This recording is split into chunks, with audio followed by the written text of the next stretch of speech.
Hey, it's as if we didn't stream just a second ago. We won't talk about it. I mean, yeah. But remind everyone that if you show up on stream, please use Command Tie. If you show up, I'd like to know you're here, and doing Command Tie lets me know you're here, and it's helpful. If you don't do it, I might look like a jerk. Not because I'm a jerk, but because I just don't know you're here. You know? It's easy, though. Put your cursor in chat and do exclamation TIE, hit enter. Boom. It's just that easy. Here's another command, Smol towers, SMOL, towers, all one word. Tells you about this game at the bottom. 2-player, tower defense. It's a game. It's a game we made. It's a game for chat. If you don't care about the making of the game, then, you just play. And that's cool. Any number of players can queue up. 2 at a time will play, right?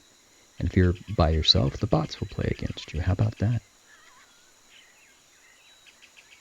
Hey, check it out. The holiday lights are on. Blinky, blinky, blinky, blinky. So we made this game down the bottom, Smol towers. Spoiler alert, we made this avatar as well, even with the blinky lights and stuff. We do it all in a game engine. We happen to use Unity for these. Why? Well, it's lightweight, easy to use. There's no problem using other engines, except they're not as lightweight or easy to use. Yeah, no, we can talk about Unreal, the game engine, and that's fine. I could work in either engine, but if given a task to do and a game to make and some time and, I want to have fun doing what I do, and yeah, I'm going to choose Unity more often. Hey, did you know the market share of Unity games is larger than the market share of Unreal games? And you might say, that's crazy. I hear all about Unreal from all these big games that are out, and that's the point. It's the big games. They want to show off that they're doing Unreal.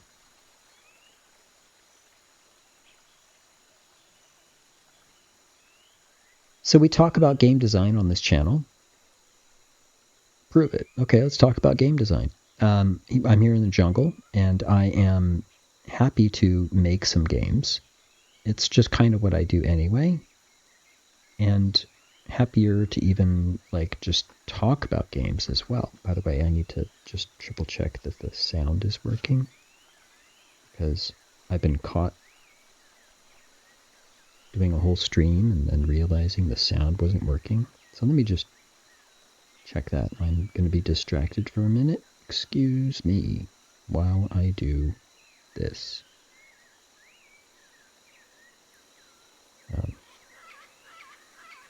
Right. Testing 1, 2, 3. Okay, all systems go. And it is like mission control. Go or no go for launch. Guidance, go. Ignition, go. Communications, go. Life support, go. So, this stream, I can just talk about design. We can chat about design.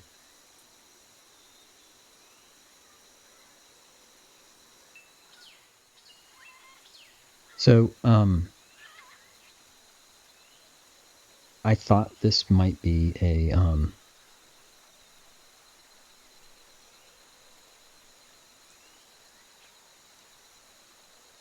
this might be a good link up to the other streams that we've started doing for software development, right? Frankly, this game down below is done as far as, hey, Hanks, as far as like, you're welcome to lurk. Thank you so much. Really appreciate you.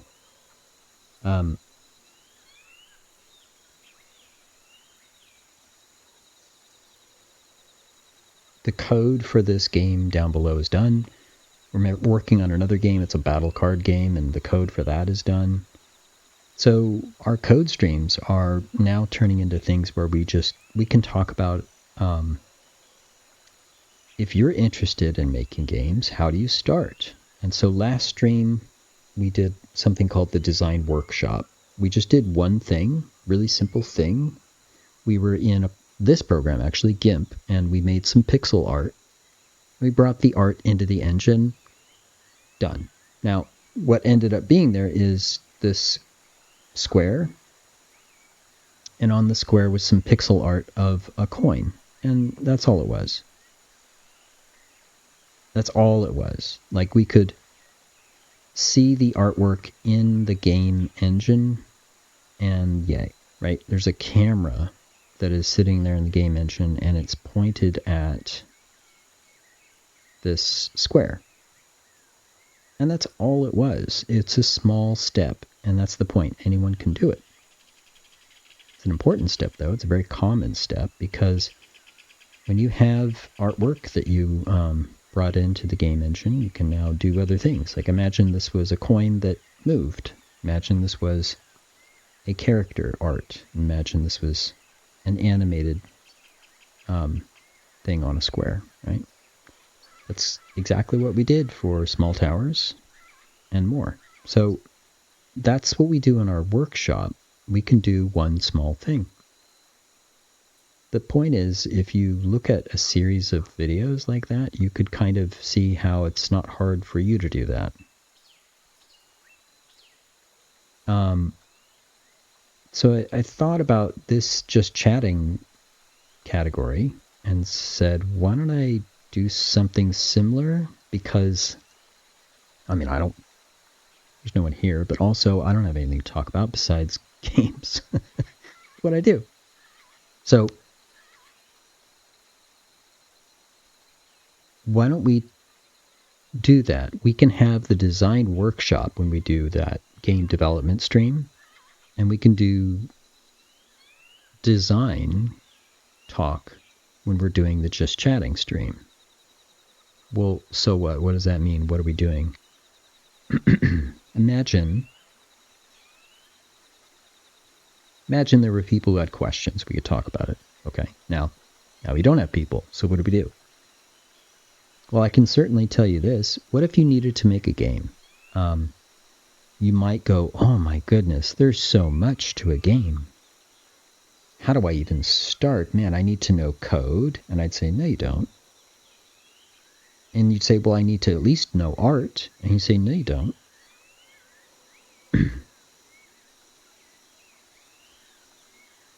The point of this channel is to show how accessible making stuff is and creating, right? There's a lot of people on Twitch just playing. Viewers and streamers just playing. And talking about games is fine. Playing games is fine. There's a percentage, it's not zero, there's a percentage of people who actually want to make a game. And if you had to make a game, right? If that was your challenge, what would you do if you had to make a game? How would you even start, right? I'll just throw the challenge out there, right? If you had to make a game, what would you do? Well, we just said you'd freak out and you'd say, like, okay, I don't know what to do with that, so I'm going to, like, think of all the things I can't do, and I would freak out that I can't do it. Okay, so stop. Okay, have you done that yet? Are we done? Okay, check.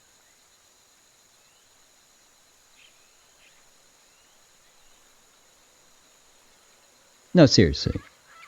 Go ahead and freak out all you want, but then get over it. For real. Okay, what's the next step? Like, you've already freaked out, there's no more freaking out. Now, you still have to make a game. What are you going to do?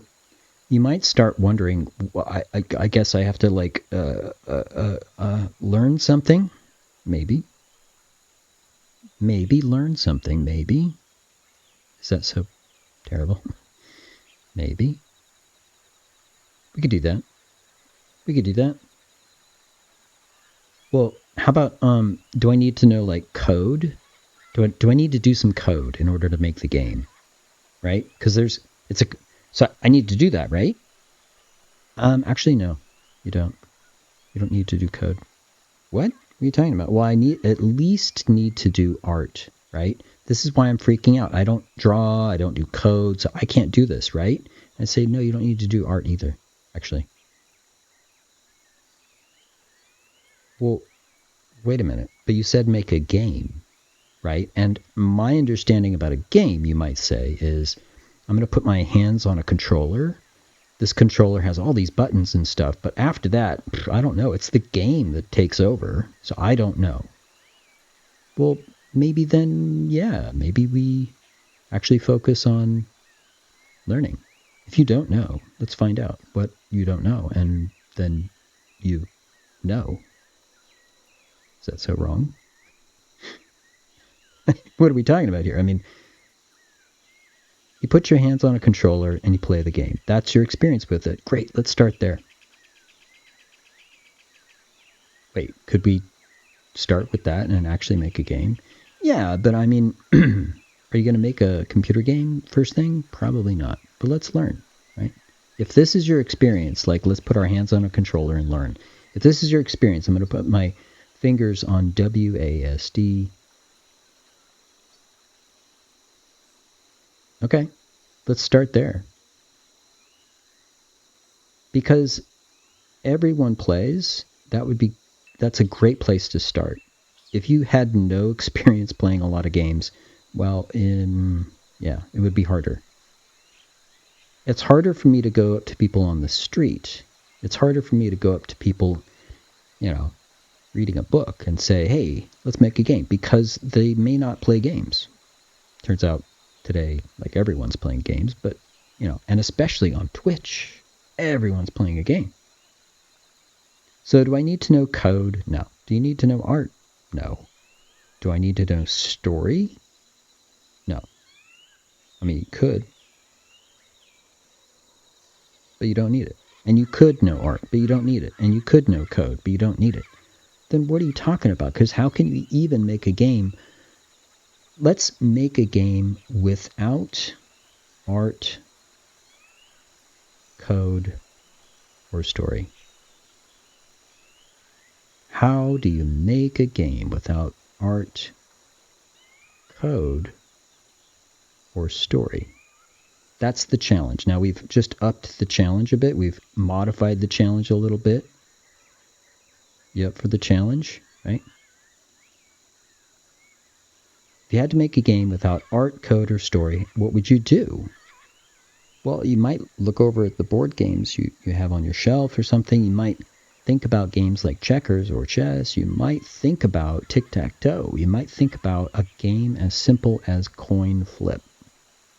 I've got a coin. I'm going to flip the coin. Hey, this is a coin. Can we flip this coin? Sure, I guess. We would need to have some things on it to let us play, right?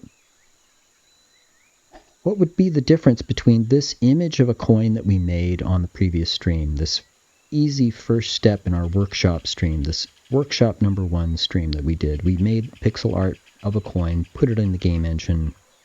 What's the difference between this and a game? I mean, it's in the game engine. Isn't it a game yet? No. As a player, you know it's not a game. Intuitively, you're saying like, well, no, it's just art. And by the way, you said we don't have to do art. That's true. I mean, you can find pixel art, first of all. But also, let's imagine a game where there is no art. Let's imagine a game where there is no code. Let's imagine a game where there is no story. I mean, I don't know. Pick a number between 1 and 10. Right? Now, if you guessed 2, you won. Otherwise, you lost, and I'm sorry, but you know what? That's a game. There's no code. There's no art. There's no story. Select between heads and tails. I'm going to flip a coin. Oh, it's tails. Did you pick tails? Then you won. Otherwise, you lost. That's a game.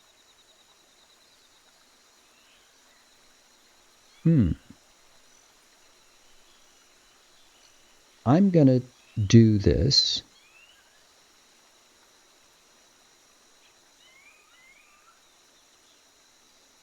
And I'm going to let you be O. You choose here? Okay. I'm going to do this then. You choose here? Okay. I'll do this then. You choose this? Okay, I'll do this. You choose this? Alright. Well, I guess all the squares are filled. It's what's called a cat's game, I guess. Nobody won.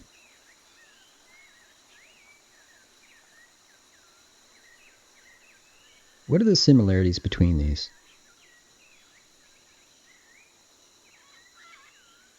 There was no code.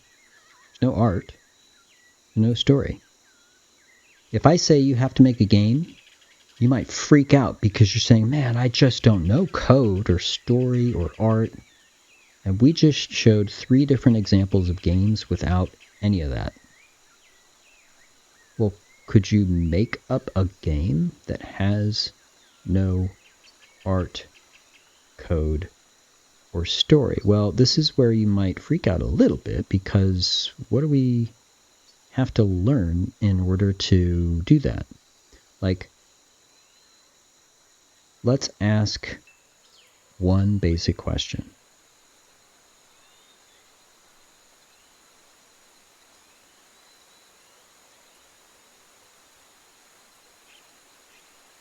What are the basic components of a game? My tablet is woefully inadequate. Right, we just played coin flip. We just played tic-tac-toe. We just played guess a number between 1 and 10. Let's call it elements.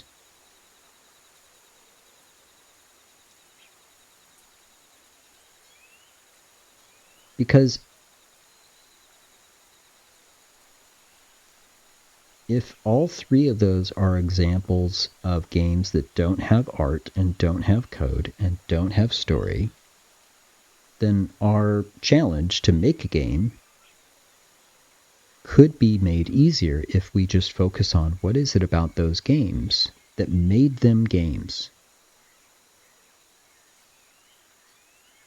In other words, what are the basic elements of a game? And if we know those things, we know what those things are, then we can, work on them. We can think of different ideas that might satisfy 1 or 2, and as soon as we get all 3, boom, that could be a game, if there's 3. What are the basic elements of a game? I don't know, right? Let's talk about that. Let's talk about something that is not a game and see if that helps us understand what are the basic elements of a game. Hey, I've got a funny drawing of a cartoon dragon. It's kind of cute. You want to see this? It looks like this. Got ears on him and horns and whatever. This funny cartoon dragon looks like this. He's breathing fire. I've got this funny cartoon dragon drawing. And you can color them in. You can choose any color you want. And go to town. It's for you. Go nuts. So you know what I'm going to ask, is this a game? And those of you used to holding a controller, WASD, you would say, No, this is not a game. This is a piece of art, interestingly, but it's not a game. You can color it any way you want, though. Isn't that customizable? Isn't that something that games do? It's got art. Isn't that something that games have? What's wrong? How come this is not a game? That's a great question. If we understand why this is not a game, maybe we can zero in on what makes a game. Interesting. Let me show you something else. I've got this cool app on your phone that you can download, and it will take notes for you.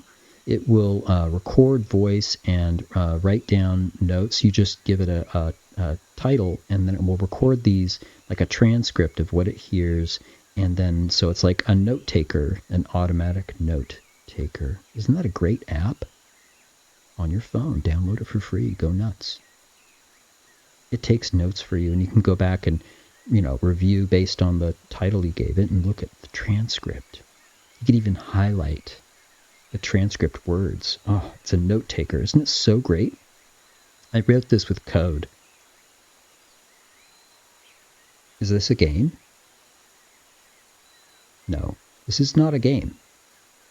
Well, wait a minute. Why not? It's code, right? And in fact, the user is involved in this. It's interactive code. Yes, it is. It's an interactive system. Is it a game? No. Interesting. So these are two examples, one with art and one with code. And in fact, both involve a user of some kind. You need to color in the dragon. You need to use the note-taking application I made on a thing. Sure, yeah. These aren't games? No, they're not. And you know intuitively that they're not games. So what is it about them? Right? One last example. Once upon a time, a squirrel found a nut. It was the most beautiful nut in the world. This squirrel carried this nut to the tallest tree and showed the squirrel gods, I have found the best nut. This is the best nut in the world. And the squirrel god said, to show that you are worthy of having such a marvelous nut, throw that nut from the top of the tree and let it fall where it may. If you can find it again, it's yours, and you deserve it. And if you can't, it is not for you. You do not deserve to have the best nut in the world. And the squirrel thought about this, and he agonized over this, because this was the best nut. How could he throw it away? And he said, I can't throw it away. It is the best nut. I know it is. And I know I'm worthy, and I'm just going to keep it. And the squirrel crawled down the tree, and along the way, a branch broke. The nut fell out of his hands. It tumbled far down the tree, into the bushes, down a hill, and was lost. And the squirrel never found the nut again.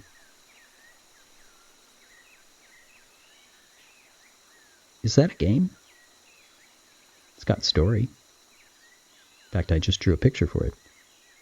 If you weren't there to hear the story wouldn't exist. Isn't this interactive in some ways? At least you process the idea of being a squirrel, having a nut, talking to a god, dropping the nut, losing it, making the decision, blah, blah, blah. Is this a game? No, it's not a game. It is not a game. Why? What are the basic elements of a game if these are three examples of games that have art and story and code, and they are not games? When I ask you, can you make a game? And you freak out because you're like, no, I don't know code, and I don't know art, and I don't know story. I've been playing games, and I know that all those games have these things. And so, no, I can't make a game. I'm freaking out. There must be something I need to learn. It must be code or art or story. And I just showed you 3 examples of games that don't have art or code or story. And then I just showed you 3 examples of art, code, and story that aren't games. And you know they're not games. And you know that these are games. Pick a number between 1 and 10. Pick heads or tails while I flip a coin. And let's play tic-tac-toe. So, wait a second. What are the basic elements of a game that don't exist here and do exist here? Because now, if we had to make a game and we had to do it without art, code, or story, first of all, you know it's possible. And you know that focusing on art, code, and story doesn't get you there. So if those aren't the basic components of a game, what are the basic components of a game? As we were talking about these, I alluded to a couple of them. When you listened to the story, when you thought about coloring in the dragon, when you interacted with my app on the phone and, highlighted some words or whatever, you were involved in the thing that I was presenting. Now, I said these aren't games, but if we go back to the ones that are games, you know that you have to choose heads or tails. You know that you have to choose a number between 1 and 10. And you know that as you play tic-tac-toe, you are choosing where to put your piece. Yeah? You know when you play a game, you're the one pressing the buttons and deciding when to press it and which combination of button presses and blah, blah, blah, where to go in the game world, etc. These examples indicate there is some interactivity that requires the player. The player must be there for it to be a game. And we've said this before in other streams. If there is no player,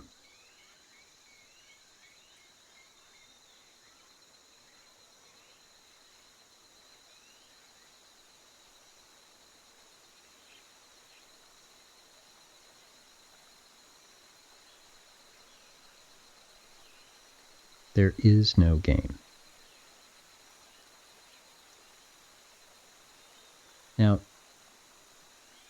I'm not just saying that to throw it away. This becomes useful later when you realize something's wrong with what the player understands about your game you're making. This actually breaks the game. And this is why. This is exactly why. This is truth. If there's no player, there is no game. You could see a chessboard set up, but nobody playing it. It is not a game until somebody sits down to play it. It's basically just sculpture. So one of the basic elements that makes a game is player, yes, but players who play, right? Well, what does it mean to play? It's probably related to the other things that are required in the game. But we know that it feels more like a game when, for example, we could choose, we could choose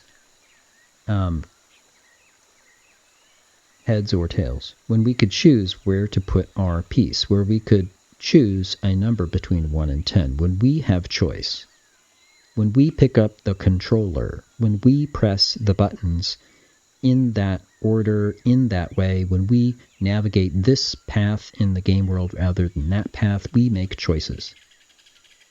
So gameplay includes player choice, player control, some modest amount of player control is necessary. Without it, like in the case of the story, there's no... it was the squirrel who made the choice, right? Funny, if I just gave you the choice of what the squirrel should do, it begins to have player control. Who knows? It could even be a game. Let's explore that idea. right?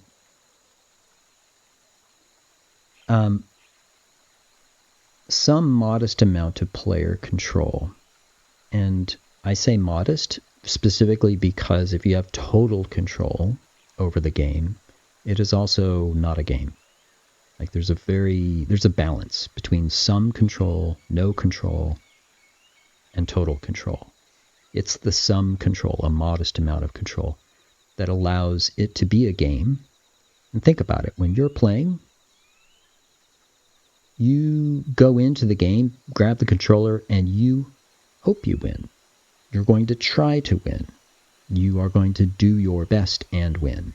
You're going to use the latest skills that you've acquired, the latest power-ups you've got. You're going to plan to win. And then you try. But you don't know. You're going to try hard, and you're going to try to win, and that amount of player control is correct. If you just select win, that's too much control. That's 100% control. It's not a game. In the same way that I could select a color and color it in, that's a ton of control, but it's not a game. There's no way to lose. There's no way to lose. Is there a way to win? Is there a way to lose? In this app, you take notes. Is there a way to win or lose? Actually, no. You could color this in, pick any colors you want. Is there a way to win or lose? No, actually. You could even leave it blank and it still looks okay. I mean, who cares? Like, it's not a game. Is there a way to win or lose by listening to the story? No, there's not, actually. You're going to hear the story, or maybe you don't, but it's not like you lost. Can I win or lose in a coin flip, in the number guessing, or in tic-tac-toe? Yes, in fact, you can also tie in tic-tac-toe. Okay, if there's a modest amount of player control, that doesn't speak to whether we win or lose, does it? No, it doesn't. Is this another basic element of a game? Yes, it is. Because these are three examples of things that aren't games, and none of them have a win or lose condition. You could have a tie condition, but critically, you need to have a win or lose condition for it to actually be a game. Otherwise, it is what we would call a toy. Technically, we're talking about design, game design. If you can't find yourself in a win condition or a lose condition, if you just can't do that, no matter what you do with this thing, then it's not a game. A condition, a state of the game, a phase of the game where it is done, and the result, actually, let's say result. That was actually pretty good. That's a good word. Result. Okay? In other words, the game starts, and then it is done. And when it is done, there is a potential to be in a win or lose state. And in the case of tic-tac-toe, we found you could also be tied, but critically, there is a potential to be win or lose. These don't have the potential to win or lose. Isn't that interesting? It's got all this code. I made this app. You can take notes and whatever. Dictation, note taker, automatic thingy thing. Isn't it code? Isn't it cool? Isn't it a game? No, it's not a game. You can't win or lose. I listened to this story and this squirrel had this crazy choice, and I was all into it. Isn't that a game? No, it's not. There is no win or lose. I drew this dragon, or I colored in this dragon. Isn't that a game? Nope. But these are. These are three examples of games: heads or tails, pick a number, and tic-tac-toe. And they don't include any art, code, or story, but they do have a modest amount of player control and they all have win or lose conditions that you can get to. You don't know you're going to get to it. This is where the modest amount of player control comes into play. Because if you can just select win, that's too much control. You know ahead of time that you are going to win. And a modest amount of player control says you don't know. There is a win or lose result, but you don't know if you're going to get there. Is that unpredictability another component of a game? I have player control. I have the potential to get to a win or lose result. Is the unpredictability the third basic element? Are there other basic elements? Maybe. Let's think about it. Do these three examples of not games have unpredictability in them? Well, not really. If you know what the app that takes notes has, if you know what it does, then there's no surprise there, right? Here's the picture of the dragon. Color it in. You get to choose the color. I guess you could be surprised by the results. I don't think this has surprise. Wait a minute. Wait. The story. The story. You didn't know the end of that story. I totally just made this up. I didn't know the end. You didn't know the end of this story. And so, actually, yeah, there was surprise there. Unpredictability is here in story. Huh. Maybe that's one of the compelling things about story. What about these? Do these have unpredictability? Well, I don't know what the other player's going to do in tic-tac-toe. If I were playing this, I wouldn't know what the number is that I'm trying to guess, and I wouldn't know which would come up, heads or tails, on a coin flip. These definitely have unpredictability as part of it, but it's not like in all cases, things that aren't game don't have surprises in them. I mean, if you open a present and it's gift wrapped and it's looking pretty, but you don't know what's inside, and then you open it up, isn't it kind of a surprise? Is that a game? No. It's not. If I see a present, let's pretend we're just talking about Santa Claus. If I see a present under the tree and I don't know what's in it, it will have an element of surprise. That's one thing I can predict, that's for sure. There's an element of surprise just in the fact that it's a gift-wrapped present. Now, it's under the tree. And, given the right time and all, you bet I'm going to jump in and open this bad boy. Sure. At the moment I open it up, I'm going to look inside, and it will be a surprise, whatever it is. Now, it might be a surprise that,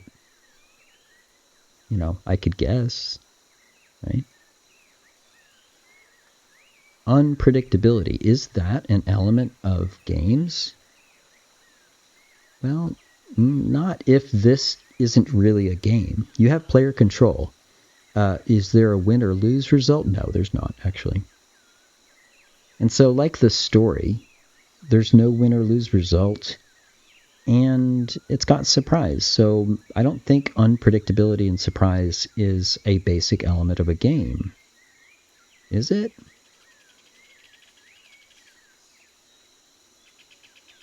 Could we make this present into a game, by the way? If the challenge is, could you make a game without art, code, and story? If we can answer this question, maybe this is a way to do that. Could we solve this challenge right now, right here? Could we make a present into a game? How would we do that?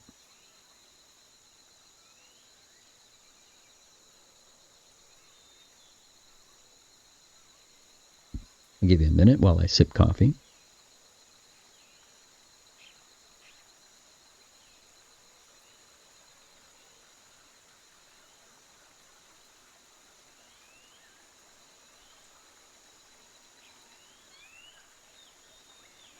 If we're looking at these basic elements, the ones that we've already looked at, some modest amount of player control.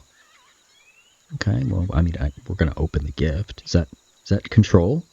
Yeah, I guess. You can choose not to open it or you open it, but it's really just a matter of time, I guess. I don't know. I guess you could just leave it there. I don't know if that's control yet. Let's keep going. Win or lose result. No. I don't think you can win or lose at unwrapping a gift. Right? Can you? Wait, if you can somehow win or lose at unwrapping a gift, does that make it a game? Let's find out. What are the rules that say this would be a win? Now that you've opened the gift, you win, or you've opened the gift and you lose. Well, how does one know objectively that I won or lost at this gift opening game that we're trying to make? I mean, can we do this? That's the question. If we can figure out how to say you win or you lose, then yeah.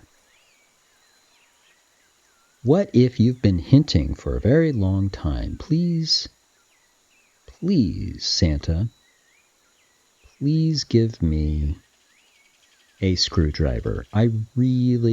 All I want for Christmas is a screwdriver. Please, Santa, give me a screwdriver. And you're thinking, what is this ape talking about? I don't want a screwdriver. No, that's not the point. Here's the point. Let's pretend you've been a good ape in a jungle and you really want a screwdriver for Christmas and you've been asking Santa, please give me a screwdriver. Now you might anticipate that if you see a present under the tree and you open the present, it might be a screwdriver. You could guess, is what I have in the present a screwdriver? And then you open it. And if it is a screwdriver, you were right. If it's not a screwdriver, you get a sock full of mud, well, you were wrong. You lose. If I got a sock full of mud, I would feel like I lost. But more than that, if I was a good ape all year, and I was asking Santa for a screwdriver, and then I got a screwdriver for Christmas, I would feel like I won. I win at Christmas, if that's what you're thinking.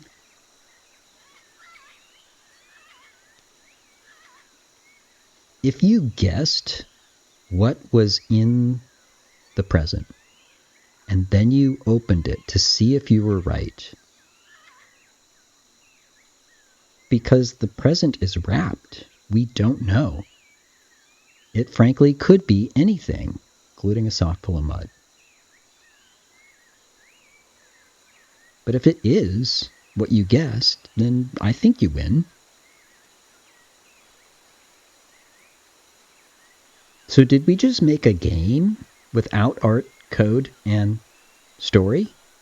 Yeah, I mean, I had to tell you the story about the ape who really wanted a screwdriver. Whatever. Your mileage may vary. Whatever you wanted to ask Santa for. Whatever you guessed was in your present, right?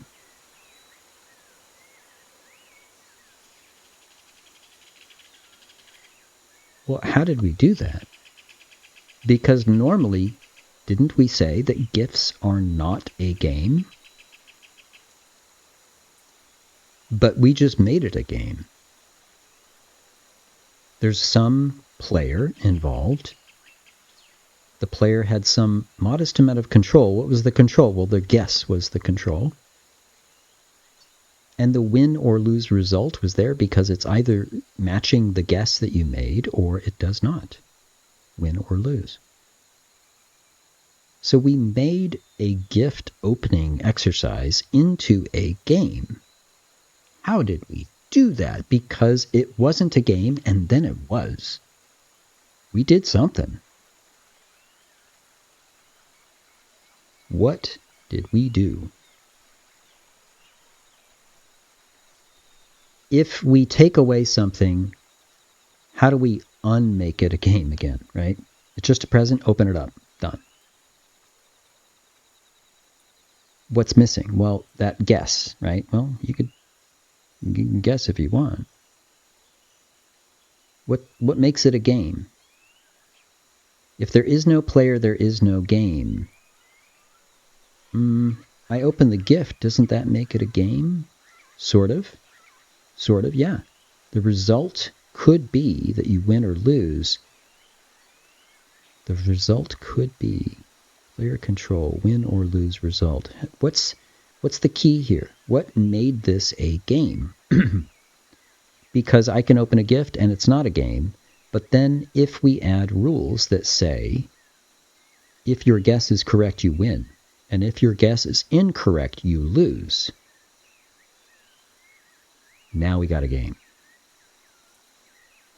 Because now I can do win or lose. Now I got player control. I can make a guess and open it up and see if I win or lose. The rule says if I guessed correctly, I win. And if I guessed incorrectly, I lose. I mean, I still get the gift. I mean, maybe I wanted a sock full of mud. I don't know. But the point is, one of the basic elements of a game is the rules that you have to follow, that you enjoy following, that you decide must be there, that give rise to win or lose.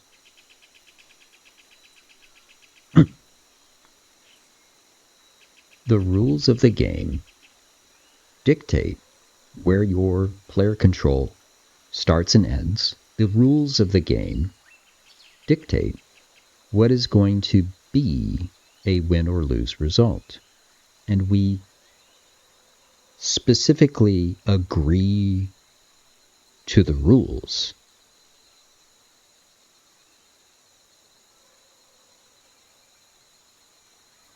We just made this a game about opening a present because we said there are rules. The rule goes like this. Make a guess about what is in the gift. You can rattle it, you can pinch it, you can shake it. Make your guess, and then you open it. Now, making your guess could be, I guess, silent, but I think other people would like to know if you won or lost as well, and you could out loud say, I think it's a screwdriver, and then you open it up. If it is a screwdriver, you win. If not, you lose. Those are the rules of the game. Now, you may have asked Santa for something else. You might even be playing a different game altogether. You might be, I've been a really terrible person all year. Let's see if Santa still gives me what I asked for. Let's test that theory. That's actually science, but whatever. Point is, you might be playing a totally different game. Right? The game rules there say, just ask for something. That's all you need to do. Let's see if that gets you what you're looking for. I guess that's just science. Is that a game? Well, you could win or lose. I don't know. What is the difference between science testing and games? That's an interesting thought experiment. Okay, let's get back on track. We somehow made a game out of opening a gift. It doesn't include art or code or story. We somehow did that. So, first of all, could we make a game without art? Yes. Yes, we could do that. Right? We just did that now. and we could do it again. Why? Well, we're in the process of learning. We're in the process of learning what it is that makes up a game. We need to have the player involved, player control. We need to have a result that can be reached from player control, some amount of player control, not total control. In fact, this might be a key thing, that a modest amount of player control is necessary. Full control would be wrong. And there needs to be some agreed upon rules. And I say agreed upon because part of what makes it a game is the player. We know this. No player, there is no game. And the player agrees to these rules. Right? If they disagree with the rules, are they playing? No. They are refusing to play. Isn't it interesting? When we say, hey, you want to play a game? We agree. It's like a contract. I'm going to play, and I'm going to see if we get to a win or lose result, but I'm going to play all the way to the result. Within the rules that we agree upon, I'm going to play. Now, you could be a jerk and put your feet up on the chessboard and knock all the pieces off. That's not following the rules at all. But that's what I mean. The game breaks. What are the basic elements of the game? Well, we agree to the rules of the game. We have a win or lose result, and there's a modest amount of player control, where players are agreeing to the rules. Yeah. Unpredictability? Well, I guess so, yeah, because that's the modest amount of player control. And in fact, if it's a two-player game like chess, we don't know, or tic-tac-toe, we don't know who will win, but somebody will. Somebody's going to win, somebody's going to lose. I guess you could tie, yeah? You choose a number between 1 and 10, you choose heads or tails, you can win or you can lose. You have some player control, but there's a fair amount of unpredictability, kind of like what was in the gift, kind of like what was the end of the story, right? Is this a game? Well, this can be a game. That's what we found out.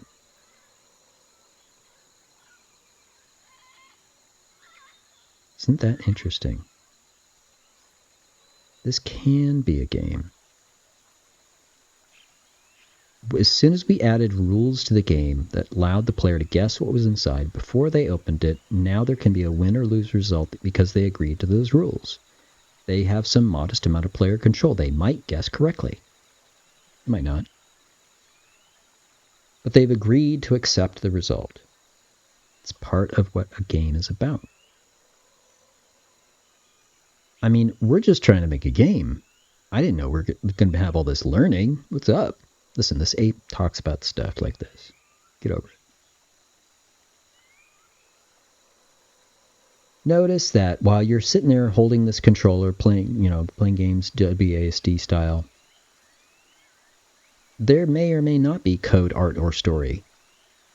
But there's absolutely some player control, a modest amount of player control, win and lose results, and rules of the game. And you're saying, hold on. What about Minecraft? Smarty pants. You think you're so smart, you cartoon ape. What about Minecraft? Isn't Minecraft a game? But wait, there's no win or lose condition, is there? You just play, right? Right? Well, check it. It's actually a toy. It is. It's a toy. It's a very fancy, cool toy. But it can be a game just like our present if you give it some rules. If you decide you want to get to the end, there is actually an end in Minecraft and you can get there. And if that's what you did, You can say, I won. Those are rules you made up for yourself that give you a win or lose result. Well, yeah, that's a game. If I just screw around until I, whatever, is that a game? Tell me more. Well, I want to play until I die, I want to see how far I can get before I die once. Or I need to be killed by a creeper. That's what I'm going to say. And then I'll stop. Is that a game? Well, yeah, you just told me a rule. See how far you can go until you die. Win might be you got really far and you might feel very satisfied. In fact, you might even stop because you're like, man, these creepers can't touch me. Or, boom, you got blown up immediately by a creeper. Lose. And those were rules you decided for yourself. Is it kind of changing the rule if you say, well, I'm going to keep playing a little longer? Yeah, you're changing the rules. And is it a game? Not really. It's not the same game. It's probably a new game. And that's kind of the nature of toy play. You make up rules if you want. Otherwise, it's like a fidget spinner. It's like just doodling. It's like, I don't know, just chatting stream. So the point is,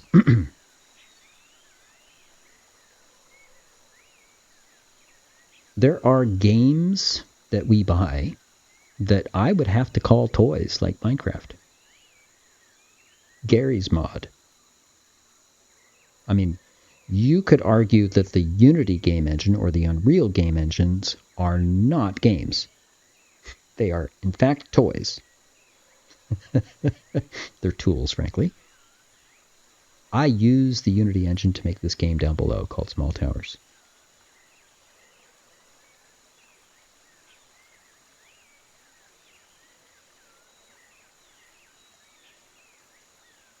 Is it a game? No, the Unity game engine is the tool I use to make a game. But there's no win or lose condition to the Unity engine. I have player control. I can do things with it as a user of Unity, yes.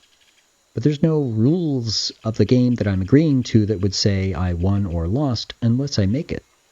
I could say, I'm going to try and make Small Towers in 8 weeks, go. And implicitly, I just said, win means I make the game in 8 weeks, lose means it takes longer or I stop. I think I won, actually, speaking of that. So the key, a really big key, is the rules of the game that lead to a win and lose result using a modest amount of player control, rules that the player agrees to. Isn't that cool? Now, I'm going to put in one optional element of a game because it's a pretty important one, I would argue. It's not necessary to make this element part of every game. But if we're talking about making games for other people, we kind of need this element. And here's what I'm talking about. I assert that one of the key basic elements of a game that help you make games for others is that the game is a replayable experience. That you can play it, but that you can replay it. And here's why.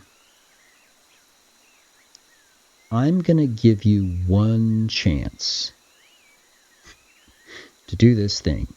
You can win or lose. Here are the rules. You have some control. Go. And you win. Or you lose. Once. And that's it. And you're done. Is it a game? Yes, it is. It is absolutely a game. Because it was rules you agreed to, and you played, and you lost, or you won, or whatever. And that's it. Yeah, that's a game. But you can never play it again.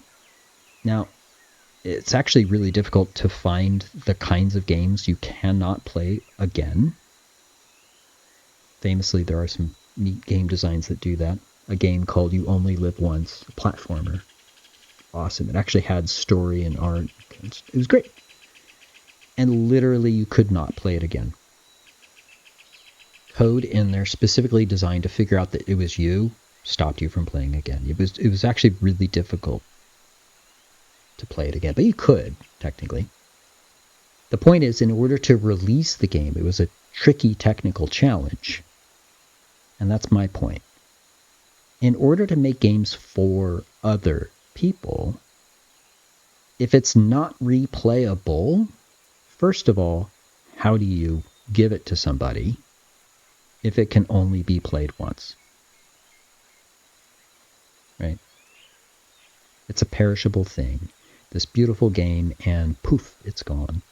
Well, I mean, I guess it was a game, but you can't give it to other people. And really, we're all about those elements in psychology that make us feel good, and that's one of them. Doing things for others, making what you do matter to others, giving your game to others. If it's not replayable, this is actually really hard to do. Now, that said, you could absolutely argue that a Dungeons & Dragons game, which is much closer to story, where I tell you part of the story about the squirrel, but then you are the squirrel and you get to make the choice. Well, I just gave you some player control.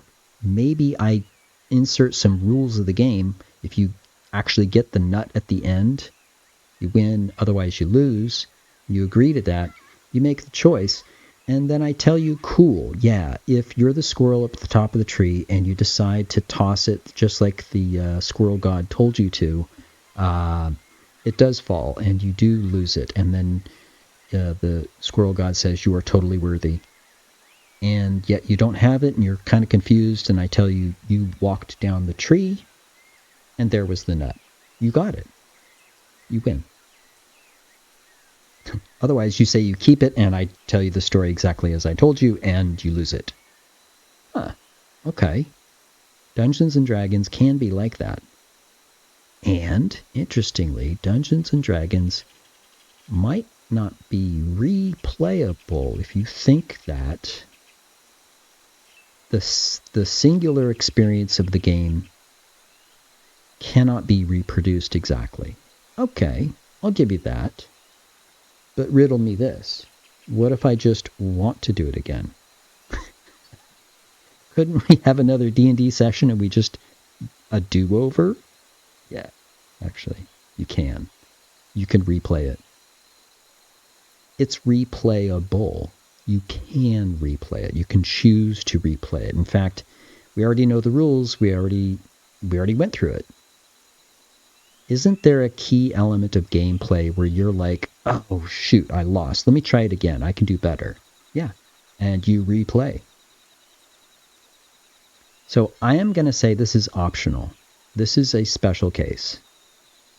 Because technically, you would still have a game if it's not replayable. Otherwise, these are requirements. You need a modest amount of player control. You need a condition that can be reached that is either win or lose.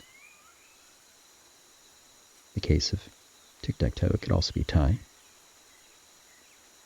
And it needs to have rules of the game the player can agree to play. That's the engagement that they agree to. Those three things are absolutely necessary. This replayable one is technically optional, but I assert if you really want to give this to somebody, you should make sure it is replayable. What does that mean? Well, you fire up a game and you're at the main screen and you start, and then you win or lose and you come back to the start screen and you can start again. That's replayable. So, is this story I told you about the squirrel a game? No, it's not. It does not have player control. I could not choose for the squirrel. There was no win or lose condition, and there were no rules to that game at all. Is it replayable? Yeah, I'll tell you the story about the squirrel again. That's fine. But it's not a game because it's missing the required components. If it's missing any one of these, it would be less of a game. Not a game. Is this colorful drawing you can color in a game? No, it's not. Now, we could make it a game, maybe. I'm thinking of a color in this dragon. And if you choose the right color, I guess that could be win. Is this note-taking application I put on this mobile thing? No, that's not a game either. It does not have win or lose. There's no rules that say win or lose. Is it replayable? Sure. You could use it as much as you want. You could draw this dragon over again. Right? It's optional that the game be replayable in technical terms. But if you really want to give your games to other people, and we celebrate that idea here, just like our game Small Towers, if you really want to give it to other people, it needs to be replayable. Players enjoy replaying a game. They can choose to replay it. Frankly, games are more successful if you can replay it. So, what are we talking about? I challenged you and said, we can make games. And you're like, no, I can't. Games are crazy. I'm going to freak out. Well, let's just not freak out ever again. You are no longer allowed to freak out over that. If you had to make a game, do not freak out. Because we just learned that it doesn't require code or art or story. Can you make a game without art, code, and story? Yeah. Do I need to freak out? No, you don't. Do I need this controller or WASD? No, actually you don't. In fact, one of the cooler challenges of seasoned game designers is on the spot, improv, make a game. There's no dice, there's no paper or pencil, it's just you and me, go. It's a good challenge, actually.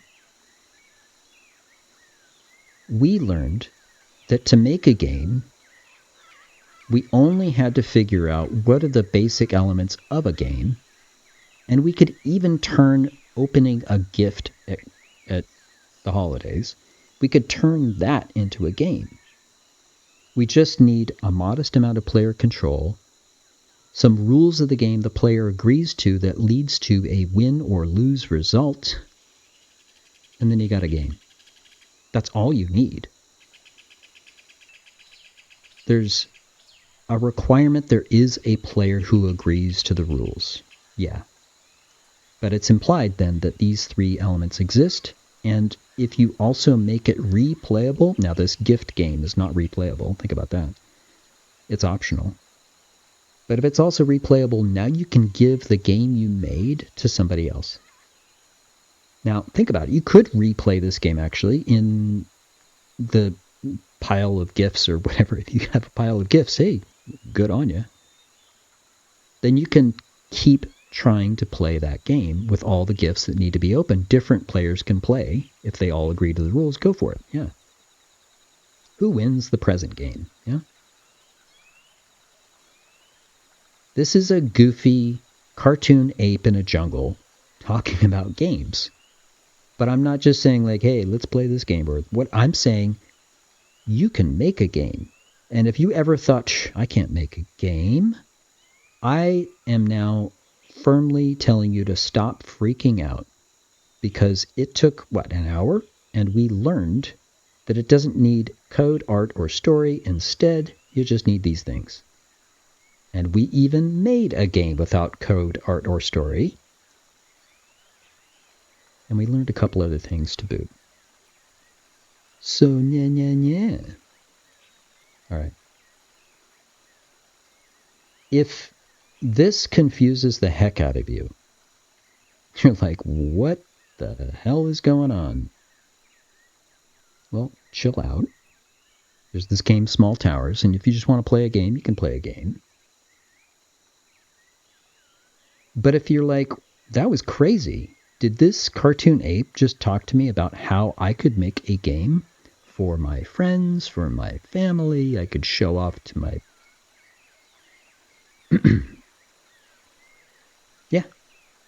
Yeah, we did that. From a jungle. And all you had to do was watch and listen to an ape go on and on about games. But check it. If you understand now that games require players, players agree to rules, the rules dictate that you will, through your choices, maybe get to a win or lose state. That's a game. You don't need art, you don't need code, you don't need story. Now, could you make art? Yes, we did. We did in a stream called Design Workshop, and we'll do it again.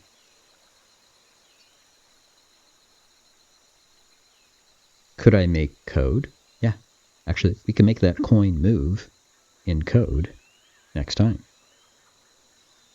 Could I make story? Sure. In one of these design chats, we could talk about how you construct story, which is a tricky thing, but it's a favorite subject of mine.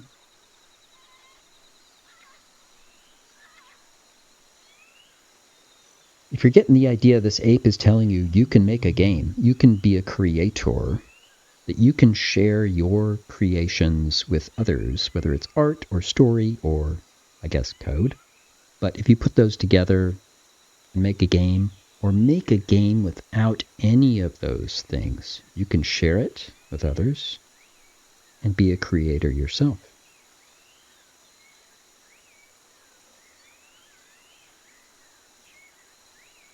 Mind blown? Okay, we're good. We're good. Okay, so, hey, show up on stream. How do I do that? Well, you follow, and then you keep your notifications on, so when you see the ape in the jungle, you stop by. And when you do, please do Command Thai. Command Thai lets me know you're here. And I say, hey, it's you. Let me do something. And, yeah, that's what we do in the jungle. It seems like if I'm just consistent about it, you'll get used to it. There's this cartoon ape in a jungle. He talks about games. And we'll keep doing that. So if you come by, please do say hi, use Command Thai. Until then, have fun. Do well. Be good. Stay safe. See ya.